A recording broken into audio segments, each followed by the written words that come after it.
Should I hit a one-handed backhand or a two-handed backhand? Well, the answer is it's personal preference.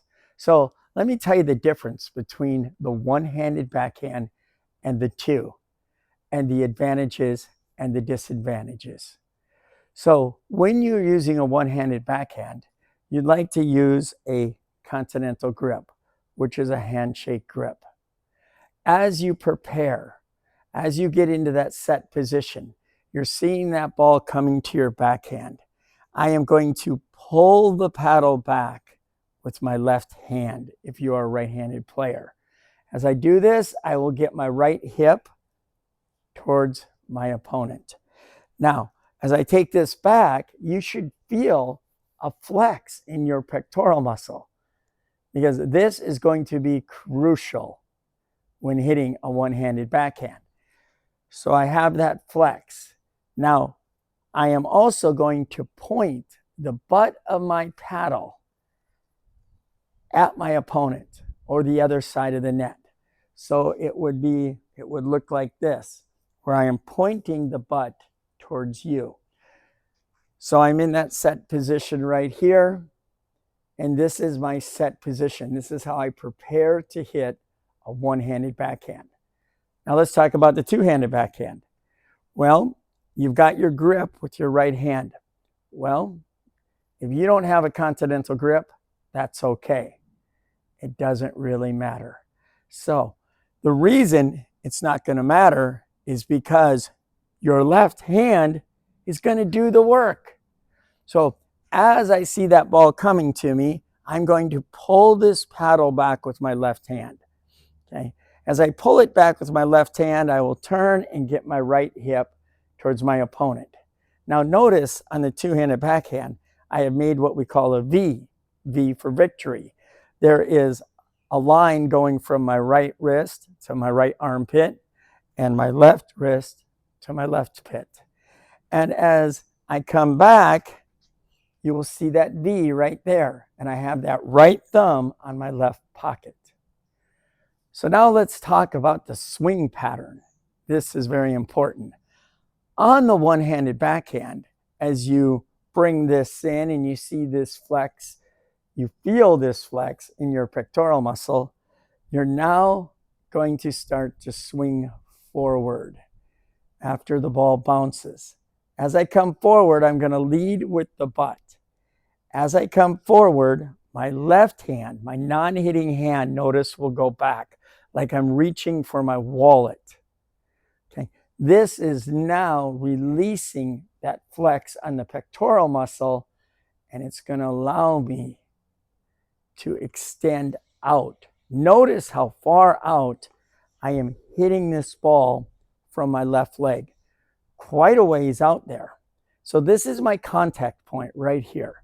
And again, as this goes contact, notice my left arm starts to go back. On the two-handed backhand, the left hand is going to do the work. So we're back in our set position. As we come forward, this right arm is going to be like a wet noodle, very relaxed. It's only there for the ride. Now, the swing pattern is the same. You're going to swing very horizontal as you come through. But notice that V in my arms. I'm keeping it there. I want to keep that V there as long as I can. As I come through, I will make contact right here. Notice the difference. That is much closer to my right leg than the one-hander was. So as I come through, this is my contact point. As I start to come through, I will rotate my hips. I am going to hit this with my core. So right there. So now let's talk about the actual follow through. On the one-handed backhand, we'll take it from the set position. As we go here, I got my butt pointing towards my opponent. I'm going to lead with that butt. I'm going to come all the way through and make contact right there. Notice the left hand is here and not here. So as I go here, I will make contact. Now I will imagine hitting 3 balls. 1, 2, 3. While I'm doing this, I'm feeling my knuckles on my right hand go towards my target. 1, 2, 3. And then the ball is now gone. So now as I finish, I will come through 1, 2, 3, and I will come up and I will look right under this paddle. So I am looking right underneath that. I am not over here or over there. Remember, the ball will go wherever your knuckles go. So wherever you want to hit that ball, just feel that knuckles go in that direction and look right underneath your paddle when you're done. The one-handed backhand is one of the most beautiful shots in the game of pickleball. So let's go to the two-hander. Let's go to the swing pattern right here. So I'm prepared. I got my right thumb to my left pocket. I got my V for victory. This arm is like a wet noodle. As I come through, my left hand, the left heel of my hand is leading. As I come through, my contact point will be right in front of my right leg. And now I will imagine hitting 3 balls. 1, 2, 3. Now the ball is already gone. So I now will bring my left shoulder to my chin and kiss my left bicep as I come up. There's a few checkpoints I want to give you for each one, and we'll start with the one-hander. If I'm hitting the ball towards you, I'm now prepared. I can practice this in the mirror. As I come through and I hit, I hold it. So I make sure that my checkpoint number 1, am I looking under my paddle? 2, is my belly button facing my target? And number 3, you want to make sure that your left heel is off the ground. Notice how those knuckles are going right towards you. So let's go with the two-hander. So these are our checkpoints. So number 1, we're going to prepare, right? So we're going to come through, we're going to hit, make contact, 1, 2, 3. We're going to come all the way up, and now we check those checkpoints. Is my left elbow facing my target? Is my belly button facing my target?